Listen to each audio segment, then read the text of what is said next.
When you're a kid, you think hotels are the cleanest places on earth. Crispy white sheets, fresh AC breeze, smiling front desk agents. You open your room door and there's a perfectly made bed waiting for you. Feels amazing, right? But if you're no longer the guest stepping into that room to relax, but the last person entering after everyone leaves, you quickly realize a different truth. You see towels stained with ketchup, chewing gum wrappers, leftover ramen, dirty socks, and worst of all, bathrooms with unspeakable disasters left unwashed. That's when you realize white isn't a symbol of purity. It's just the result of heavy bleach, commercial washing machines, and a housekeeper who is way too tired to question humanity's ethics over a bath towel. And that housekeeper is me. I'm Ethan, 22 years old, fresh out of college, with a degree in hospitality management, working as a room attendant at a budget motel. Being the new guy means if nobody else wants to do a job, I do it. The endless, nameless tasks are overwhelming, but I believed everyone starts from zero, well, except for Victoria, our manager. She's the owner's side chick. But whatever, not my business. Time to wrap up today, grab dinner, and prep for another brutal day. Wake up, get up.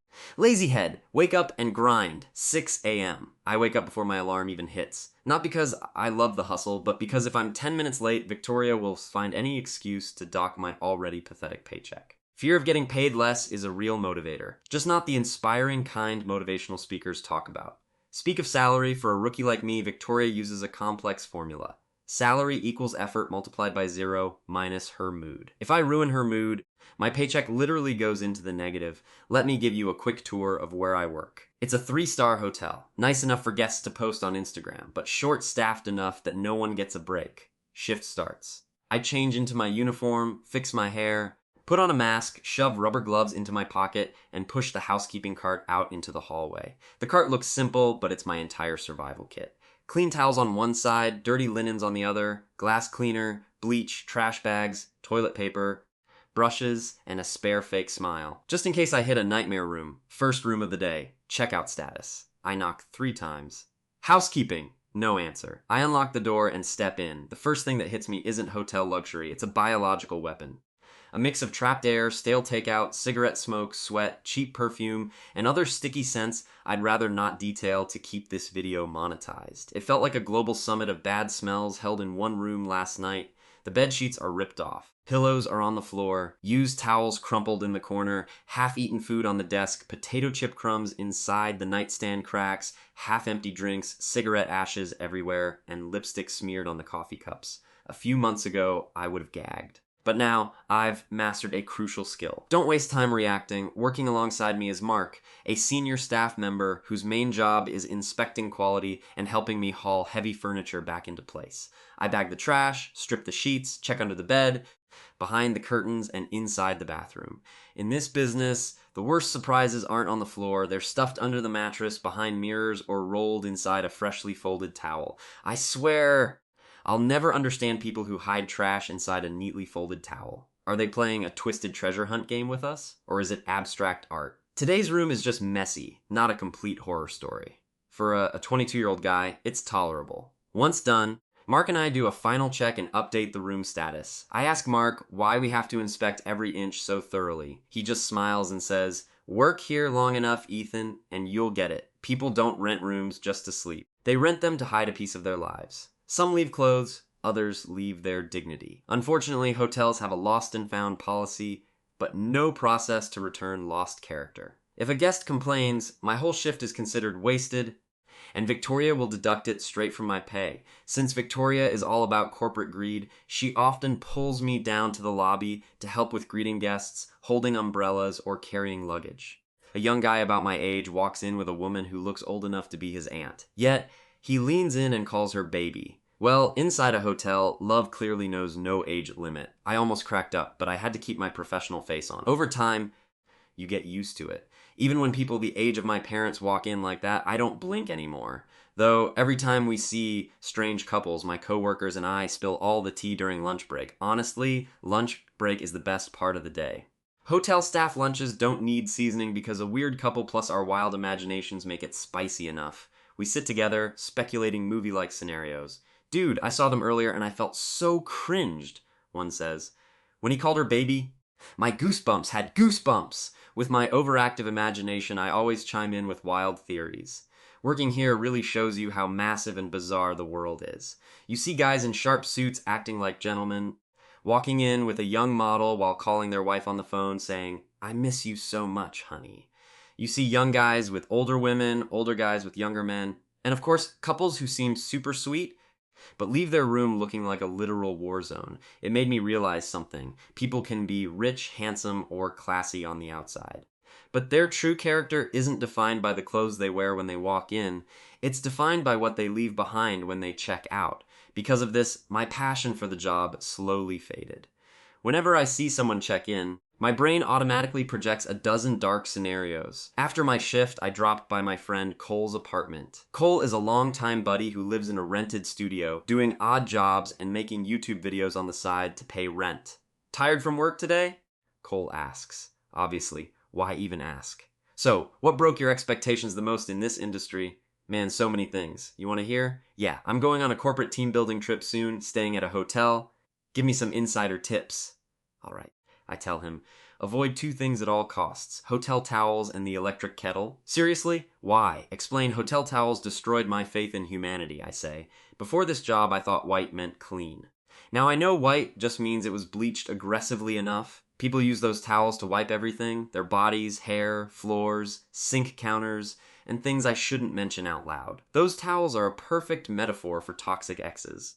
Looks clean and bright on the outside, but you really don't want to ask about their past. I continue. In good hotels, there's a strict sanitation process. Biological stains are separated, staff wear proper gloves, and industrial laundry is used. But in budget places or motels rushing for speed, everything goes into one giant washing machine. Towels, bed sheets, pillowcases, curtains, blankets, stuffed together with heavy chemicals. They come out sparkling white like nothing happened. White isn't purity. It's just evidence erased. "What about the electric kettle?" Cole asks. "That's even worse," I warn him. "You never know what lived in that kettle. Remember the towel I told you people use to wipe floors and sinks? Staff often use it to wipe down the kettle too. But inside, guests throw underwear, socks, or chewing gum in there to boil them. Last week, I replaced a kettle full of beer and cigarette butts. People boil raw crabs, instant noodles, and things that shouldn't be cooked. In cheap places without proper sterilization, it's a breeding ground for bacteria. If you're unlucky, you could catch something nasty. Ah, gross! Cole shudders. What if I really want instant noodles in a hotel? Bring your own kettle. Or disinfect theirs with vinegar and boiling water first. But honestly, it's a gamble. After chatting and eating at Cole's place, I head home to rest for tomorrow's shift, next morning. Back to the grind. On the surface, this job looks like simple cleaning. But in reality, you bend down hundreds of times a day, pulling mattresses, stripping sheets, carrying heavy loads, scrubbing toilets, wiping glass, replacing towels, pushing carts, running floor to floor. Joint pain is waiting for me in the near future.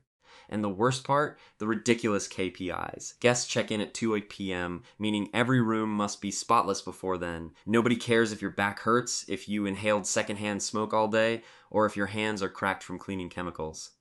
Victoria only cares about room status updates, but my back isn't the only thing bending. My dignity has to bend in front of difficult guests too. That's customer service. Even when you're not wrong, you apologize and bow, because the customer is the only one with a voice. The most frustrating moment of my career was when a guest accused me of stealing his expensive watch. He humiliated me. "Are you that desperate? You probably couldn't afford a watch like this in your entire life." Later, it turned out he left it in the lobby bathroom himself. Did I get an apology or a thank you? Nope. According to Newton's third law, when a guest yells at you with full force, you generate an equal force of a fake smile and a 60-degree bow to protect your paycheck. Some guests wreck the room, make noise across the floor, swear at the front desk, and scream at housekeeping. Yet when they walk down to the lobby, we still have to smile and say, "Have a wonderful day, sir." My final room this morning was an absolute disaster. Dirty is one thing, but the bathroom was unhygienic on another level. Shedded pubic hair all over the toilet, plus an unflushed toilet bowl that made me want to throw up. After scrubbing it clean, it was already 1:30 p.m. I opened my cold lunchbox, thinking about that last toilet. Despite feeling nauseous, I had to eat quickly because break time was almost over. Luckily, I wasn't alone. I sat with two other housekeepers, Sarah and Rachel. The three of us formed a little support group to vent out the stress. Sarah spoke first. She recalled a room that made her want to quit on the spot. A male guest staying alone acted very polite, but stared at female staff like objects. After checking in, he kept calling room service for random things: extra water, extra bowls, a charger. When Sarah brought him a towel, he tried to pull her into the bathroom with him. Luckily, someone walked by in the hallway, so she shoved the towel at him and ran. Later that night, she saw him downstairs picking up a young girl, hugging her like a longtime lover. After that, Sarah never stepped inside a guest's room alone again. We laughed, but it was a bitter laugh. Rachel, who used to work at the front desk, chimed in. I used to think working at a hotel was easy, just standing at the counter and assigning rooms. But sometimes you end up playing judge. Rachel continued, I thought hotels were for romance. But it's where you see the most betrayal. A woman holding hands with a guy in the elevator while calling home saying, hey babe, I'm on a business trip, miss you and the kids. Or young girls being brought up completely intoxicated. I don't like getting into people's business, but in those moments, I had to keep an eye out. If things looked suspicious or dangerous, I called security immediately to prevent something horrible from happening. Hearing about crime scenarios, I shared my own story. When I first started, I thought I walked into a crime scene. I pulled back the bedsheet and saw a massive yellowish-brown stain soaked into the mattress, surrounded by red spots on the towel. Looked straight out of a horror movie. Turns out, it was just a couple who decided to get messy during her time of the month. Rachel nodded. There are things you don't want to see, but people force you to see. It doesn't make you grow up in a glamorous way. It just ages your soul. You learn that people don't live just one life. They play multiple roles. One for family, one for society, one for social media, and a very dark version behind closed doors. I realized my innocent view of the world had been crushed by adult reality. Now, just by looking at a candy or gum wrapper, I can identify the brand instantly. After lunch, back to work. Victoria was giving her usual bossy speech. What could I do besides nod and agree? Sometimes I wish the owner would show up right then and see her true, arrogant face. To be fair, we call her names because we're annoyed, but Victoria is actually young, attractive, and stylish. She wears heavy perfume, has sharp eyes, and a smile that makes you feel uneasy from the first meeting. I wondered if I'd become that cold if I ever made it to management. Lost in thought, I walked up the hallway to clean the next room. This room looked cleaner than usual. Bed sheets slightly wrinkled, towels placed back where they belonged, trash neatly tied up in a bag, and on the table was a small piece of paper. I picked it up. Written in neat handwriting was a simple note. Thank you for keeping this room clean for us. Have a great day, next to a $10 tip. I stood there in silence for a few seconds. A lump formed in my throat. Since I started this job, I've cleaned countless rooms, smelled awful odors, scrubbed disgusting stains, and been treated like I was invisible. Yet, someone actually remembered us. Someone recognized that housekeeping is a real job done by real human beings. I folded the note, slipped it into my pocket, and kept cleaning. That little note gave me so much energy that cleaning 3 more rooms that afternoon didn't make my back hurt at all. It was a better healing cure than any pain relief patch. That evening, as I finished my shift and walked through the lobby, a family with a young kid walked in with their luggage. The kid looked around and said, "Wow, Dad, this hotel is super clean." I heard it clearly. I didn't turn back, just quietly walked out, but it warmed my heart. That cleanliness didn't just happen magically. It was paid for by someone's aching back, cracked hands from chemicals, holding breath while scrubbing toilet bowls, fake smiles after being yelled at, and an invisible team that appears after guests leave and disappears before new ones arrive. People call a hotel a lodging service, but to me, it's a stage. Guests come to perform their roles, leaving behind props, scents, trash, secrets, and sometimes their worst side. And we are the crew cleaning up the stage after every show. We don't get applause, nobody remembers our faces, and we never appear in Instagram check-in photos. But without us, the entire luxury and comfort of a hotel would crumble overnight. Without the staff behind the scenes, 5 stars is just a meaningless number. So despite the fatigue, I keep going.